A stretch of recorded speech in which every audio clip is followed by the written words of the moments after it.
What's up? And we are back with another episode of Growing Up with Anime. I'm your boy Des, and today we are talking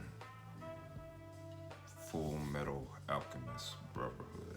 Now, this one I saw when I was way younger, like back in my, I want to say, late middle school, early high school days. Because, let me put this into perspective. First off, it was the first I saw the first incarnation of Full Metal Alchemist, and it was that, and that's where I, well, for one, fell in love with that opening, and two, I saw all the way up until that that first scene with the church that you'll see in Full Metal Alchemist Brotherhood, and that's where we kind of stopped, and I left off on that because I think they stopped airing it at some point because I think they were just going through re-airs on Toonami, and that's where I first saw it at, and I was like, all right, let's get into this, and then they just stopped airing it out of nowhere, started airing something else. I can't remember what it was, but yeah, late middle school years, like 8th grade, early high school, so 9th, 10th grade, stuff like that, and that's when I picked back up on Full Metal Alchemist Brotherhood, and boy, was that show so good to me.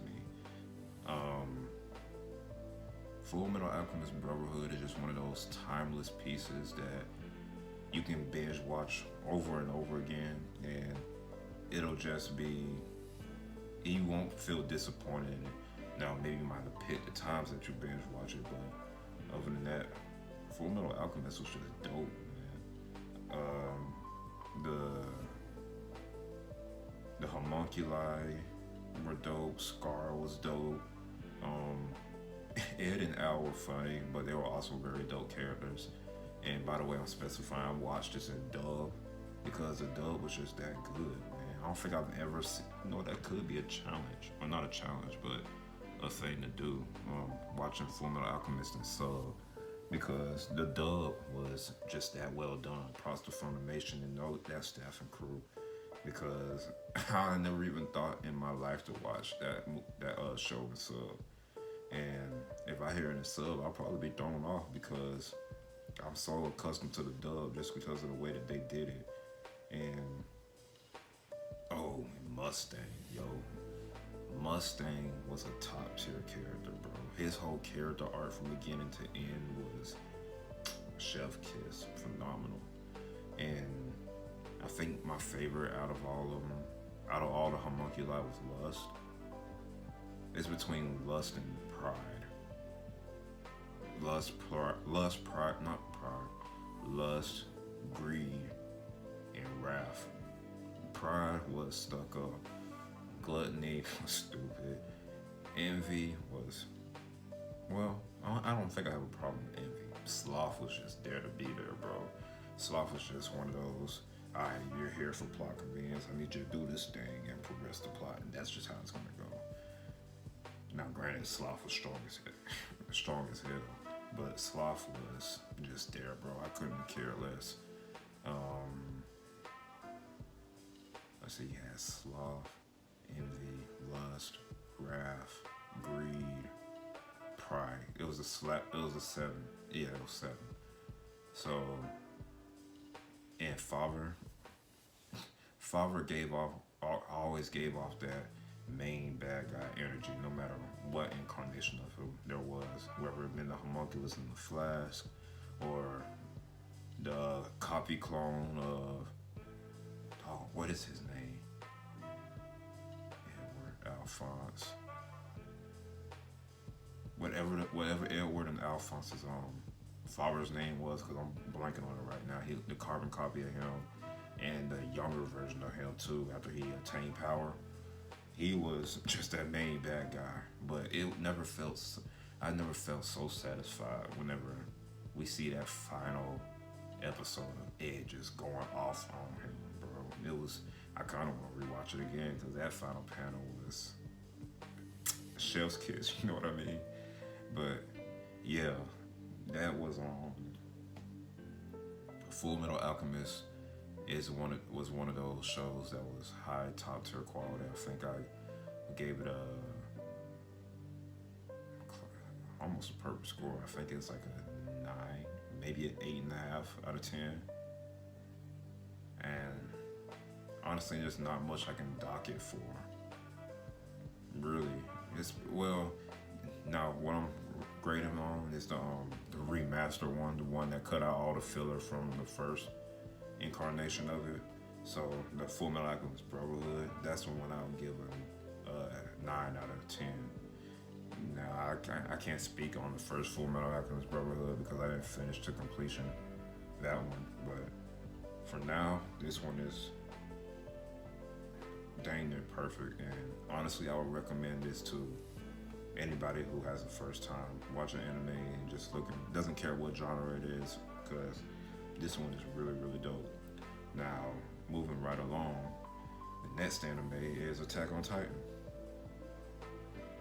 And Attack on Titan is one of those anime that's popular right now. I believe the first season came out when I was in high school, and I'm specifying the first season because that's the only one I watched.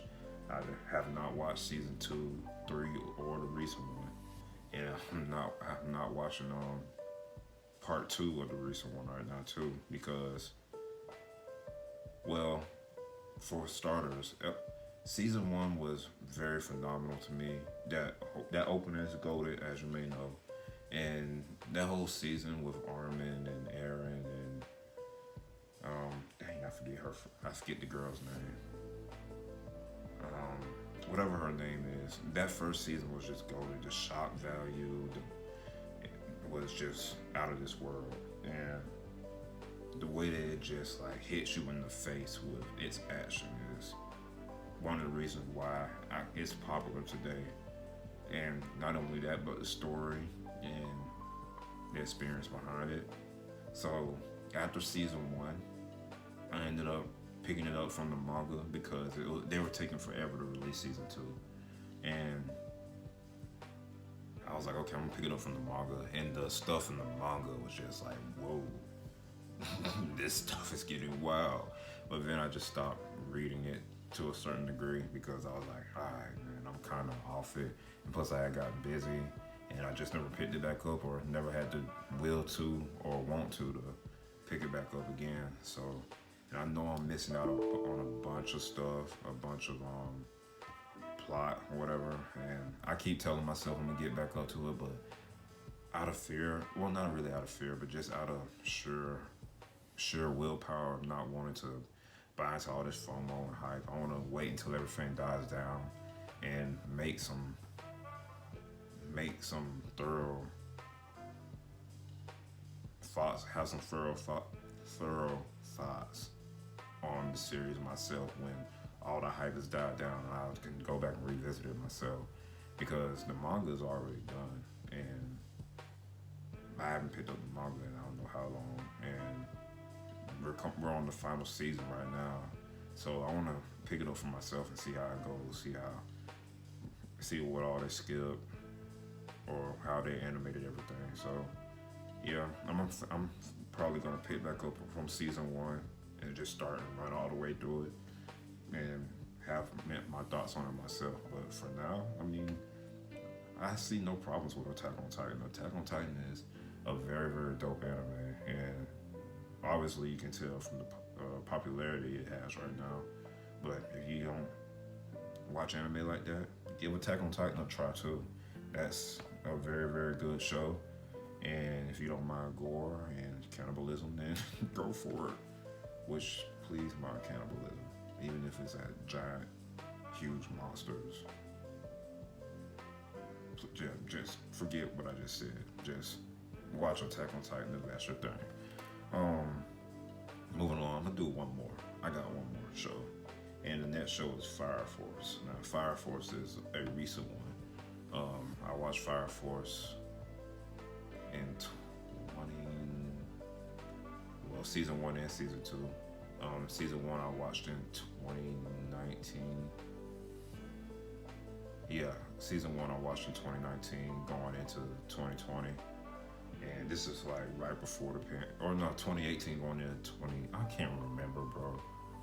Well, I can, but it's like, that time period just is a blur because as of 2020 we got the whole pandemic thing, so there's that.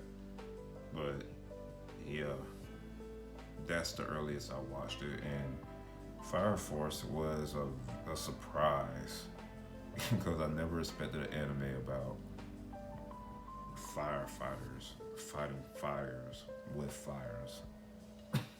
That's a lot of fire in there, but it was actually pretty dope. The animation quality was through the roof on that one, man, and the sound design. That I think that show gets praised a lot for its sound design, and if you watch it, you'll see why. It's just out of this world, and the story is pretty darn good, I might say. Now there are times where the comedy sometimes doesn't hit, and that comedy is kind of like for those who are well plugged in with this author, because this author of the show is the one who did Soul Eater, and there's a lot of connections through that show if you pay attention to it. But there's a lot of times where that comedy doesn't hit unless you like seen a lot of anime or know some of the tropes and stuff like that. So fair warning, I wouldn't say watch this for the first time, or I wouldn't say watch this if you're a first time anime watcher, but just fair warning, there's gonna be some stuff that will probably be off-putting to you, especially the Tamaki stuff. I know that was off-putting to a lot of folks, and a lot of folks have seen a lot of anime, but then again, it didn't really bother me because if you know the tropes of anime in Japan, then you know the tropes are just wow, like just real wild, you know what I mean? But Fire Force season 1 was honestly one of those well put together seasons that it was a contender. I think it was a contender for best season 1 of any anime in that year. And season 2, it was still good. It kept that same quality of animation and sound design. But as far as the story, I think there are times where they're dragging it, and there are stuff where they could have progressed faster, but they're singling out on this one particular thing. And it's like, dude, just go ahead and move past that so we can get to the real meat in the story that we're getting into now. But I digress. Fire Force is a good anime.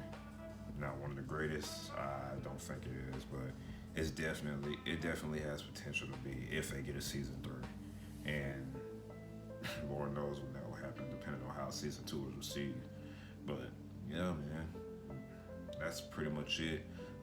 Let me know what y'all thought about those 3: Full Metal Alchemist, Attack on Titan, which I didn't really talk about because there's still a lot that I haven't seen. And once I see those, I'll probably come back and update and say Attack on Titan is one of the best. Don't quote me on that. Don't clip that out, okay? But in Fire Force, let me know what y'all thought about, or what y'all think about those 3, and what are your favorite moments out of those episodes? Let me know in the comments down below. Like the video, subscribe, follow me if you want to. If not, that's cool. And I'll catch y'all in the next one.